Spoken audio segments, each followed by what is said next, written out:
vamos a ver el árbol de la vida, tercera parte, que son reflexiones sobre el espíritu. Digamos que en esta trilogía se trató el árbol de la vida, que es el proceso en sí mismo, es el proceso. Lo llamamos el árbol de la vida porque se le encajó con esa figura geométrica conocida como la cábala, ¿no? Con los estados internos que aparecen en la mirada interna y encajan perfectamente en ese árbol, ¿no? Pero también lo vimos en su día con un árbol artístico, o sea que no es... Pero bueno, le hemos dado ese nombre, el árbol de la vida, se ha quedado un poco así, pero en realidad es el proceso el procesamiento de la energía, desde lo difuso a lo espiritual. Ese es el tema, ¿no?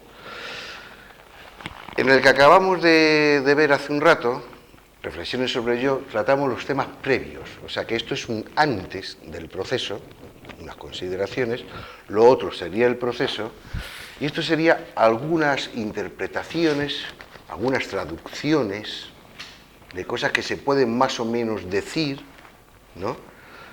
Después de ese proceso, es decir, cosas como que se te evidencia, ¿no? Así que vamos a ver estas reflexiones sobre el espíritu. Por supuesto, se pueden hacer muchas más reflexiones. Son algunas.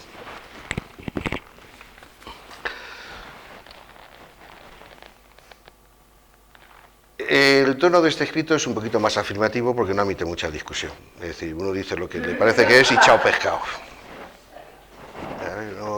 No busca consenso. Dice, todo apunta hacia la evolución. Esa dirección está predestinada en todo lo existente. Los factores que operan en ella son la transformación, la acumulación y el tiempo.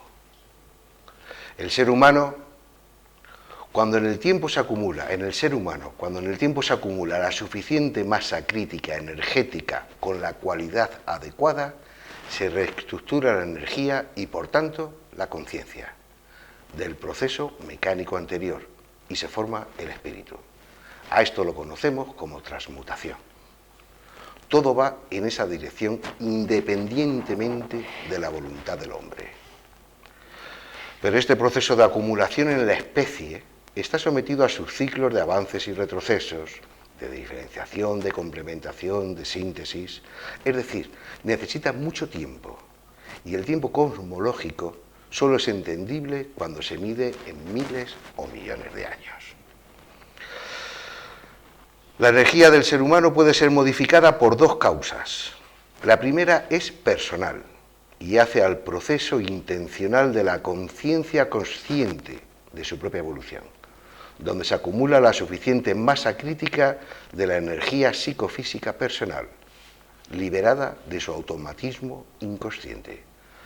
La segunda posibilidad, por acumulación de masa crítica energética en toda la especie humana, donde se producirían fenómenos concomitantes y riadas de transformación, riadas de sentido, transfiriendo el sistema anterior y surgiendo una nueva percepción, interpretación y expresión más ajustada a una realidad espiritual, consciente y superior. En el momento actual solo se puede evolucionar desde la primera definición, es decir, el proceso personal. Y no son pocas las revelaciones y cambios que se producen si tal cosa se logra, cuando el nivel de conciencia adquirido evidencia el trasfondo sagrado y espiritual de cómo nos envuelve otra realidad.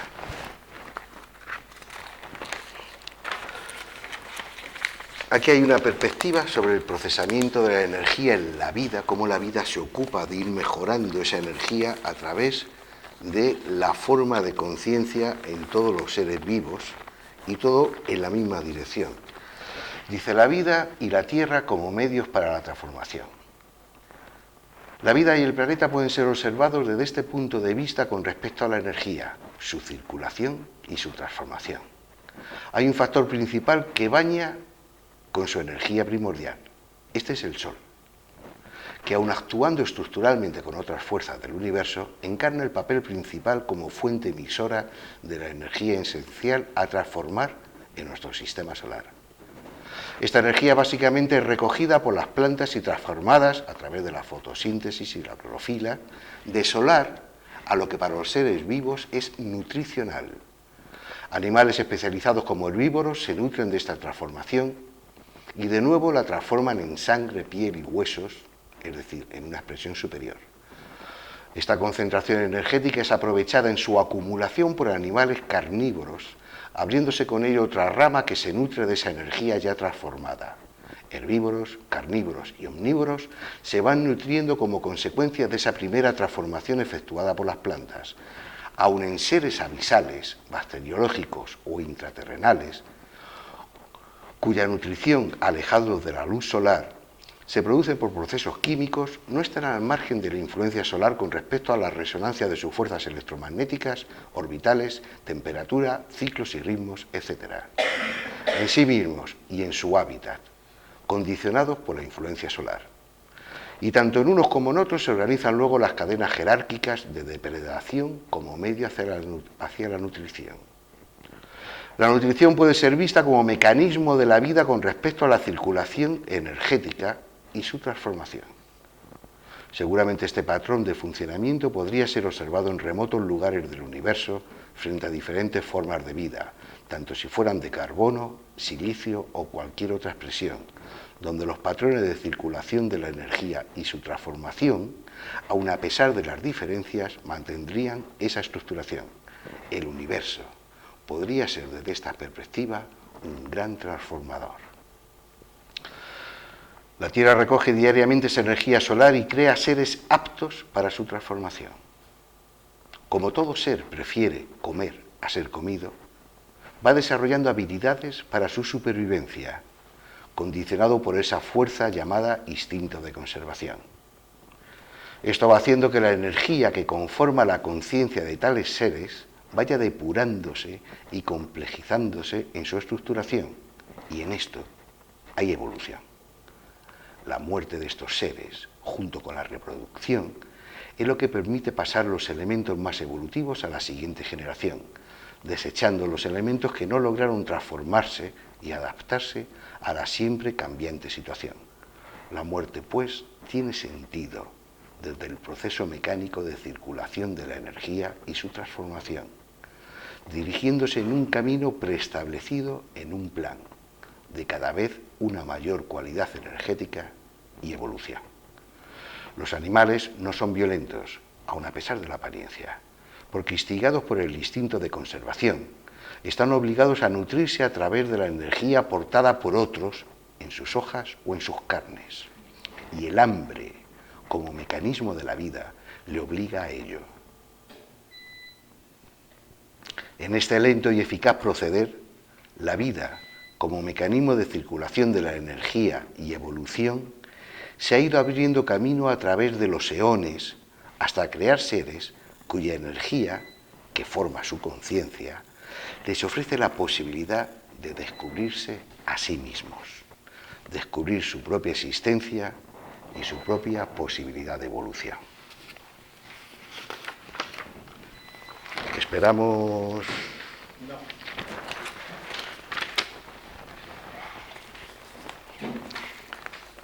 El ser humano en la cadena energética de transformación. No obstante, el hombre no está exento en su parte física de la influencia de esta mecánica y también necesita arrebatar esta energía a sus portadores, sean vegetales o animales. Estas leyes no son simples condicionantes, sino que en nuestro actual nivel de desarrollo resultan determinantes.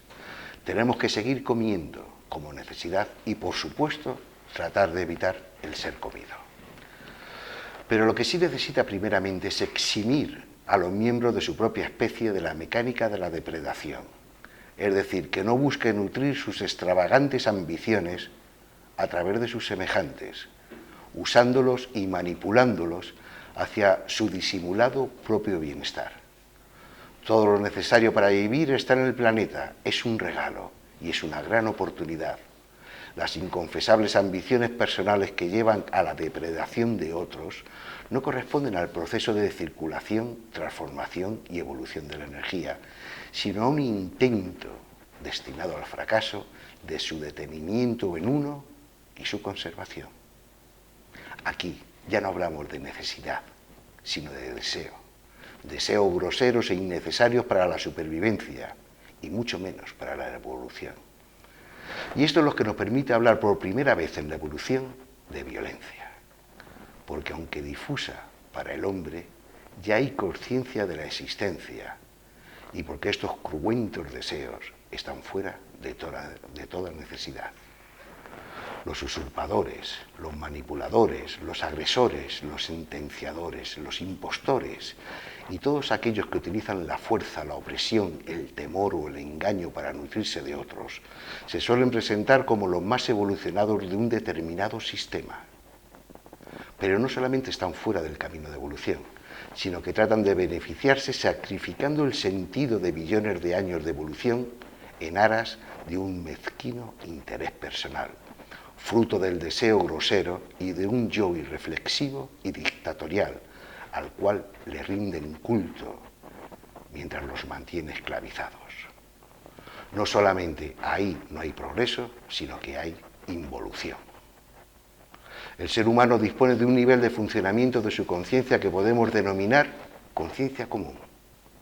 Y este, aunque insuficiente para la evolución intencional, está por encima del nivel de conciencia de otras especies. Este nivel puede servir de base, si hay transformación de la mecánica encadenante, para la exploración de superiores estados de conciencia, conquistados hasta ahora solo por individuos, pero hacia el que se dirige toda la humanidad.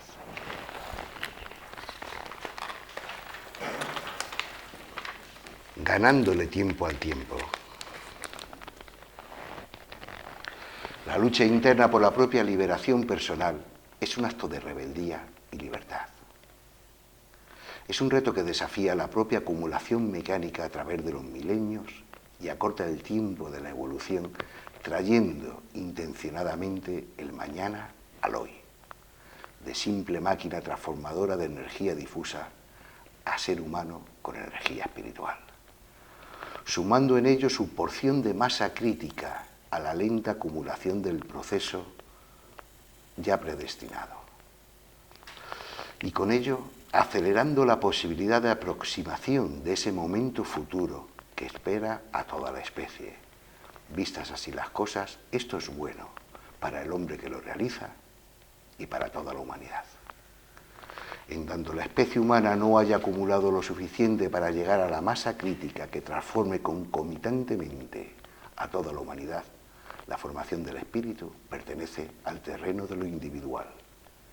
El espíritu es un logro del individuo que hizo a su conciencia consciente a través de su intención y liberó la suficiente energía, anteriormente mecánica, poniéndola intencionadamente en la dirección del proceso de evolución y que tras pagar su último tributo descubrió el sí mismo y con ello una realidad superior. Hablamos de doble o campo energético cuando nos referimos a la energía como manifestación dinamizadora de todo individuo, vegetal o animal, esencia misma de la vida. Hablamos de conciencia cuando aludimos a sus mecanismos de funcionamiento para lograr continuidad y en lo referido al hombre en principio de expresión psicológica, pudiendo llegar a trascendental. Hablamos de espacio de representación cuando lo referimos a la representación de imágenes, emplazamiento, profundidad, nivel de trabajo, etc., con respecto a su función trazadora hacia el mundo. Hablamos de alma cuando nos invade poéticamente la sagrada cualidad de su expresión. Y hablamos de espíritu cuando todo lo anterior se desacondiciona de su inicial centro de gravedad puesto en el cuerpo y tras evolucionar en el desencadenamiento y la liberación interior, logra esta energía transmutarse en su cualidad y organizar un nuevo centro de gravedad independiente del cuerpo y conformar en sí una nueva estructuración. La independencia de las leyes que regulan al cuerpo, así como al mismo tiempo y el espacio y por tanto la muerte pueden afectar a esta nueva estructuración. Es por ello que algunos hablan del espíritu inmortal. La energía primordial que forma el doble sabemos que está porque anima, es ánima, alma. Pero en principio no se sabe dónde procede ni a dónde va. Pareciera estar en otro plano y manifestarse también en este. Esta energía como tal puede no estar regulada totalmente por las leyes de este plano y como toda energía que ni se crea ni se destruye, podría ser inmortal. Pero puede no ser inmortal su organización en estructuración nucleada en torno a un cuerpo. Al morir el cuerpo, esta energía reciclada puede dispersarse volviendo al caudal original y sirviendo nuevamente de base para la vida. Y esto es posible, ya que la función de esa energía en el proceso mecánico está referida exclusivamente a la vida en referencia al cuerpo. Y eso solamente durante este corto espacio de tiempo llamado vida, que pareciera ser una entidad. Es como coger un cántaro de agua de un río. Durante un tiempo forma una entidad. Esas son las moléculas de agua y no otras las que forman el contenido líquido del cántaro. Pero si se rompe el cántaro, o sea, muerte, el agua retorna al río y aunque llenáramos otro canto, ya no serían esas moléculas, sino otras las que formarían el nuevo contenido líquido.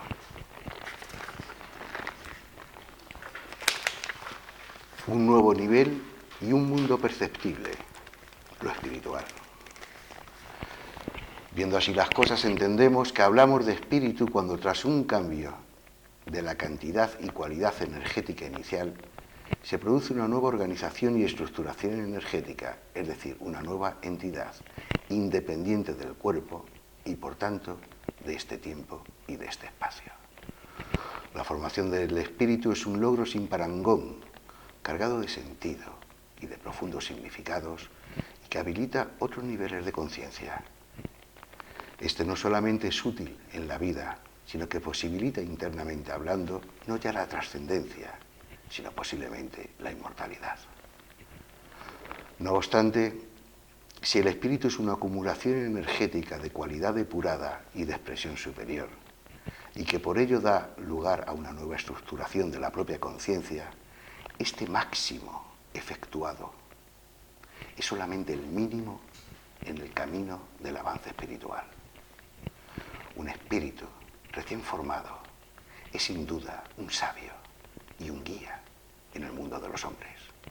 Alguien que dominó lo psicológico, no solamente que lo descubrió, sino que también lo aceptó sin engaños, lo enfrentó y lo ordenó, y finalmente lo trascendió, dándole dirección, y produjo con ello su propia liberación, transitando por espacios internos que aún no han sido conquistados por la especie a la que pertenece, en una aventura sin parangón, y que habiendo percibido otras realidades, es por ello un hombre que despertó. Pero en lo referente a su propio camino, una vez cerrado el ciclo anterior, y aun a pesar de haber logrado un potencial energético superior, resulta ser solo un niño en el mundo espiritual que necesita guía. Un nuevo mundo se ha abierto ante él y recién comienza su exploración y con ello una posible y nueva acumulación. Los guías profundos seguramente serán seres con gran acumulación de esta energía depurada y en su expresión espiritual, donde se transgreden las fronteras entre planos, espacios y tiempos, y que operando desde nosotros, a veces se nos insinúan de forma individual. Aquí comienza el nuevo reto para el hombre despierto, recién coronado en lo espiritual.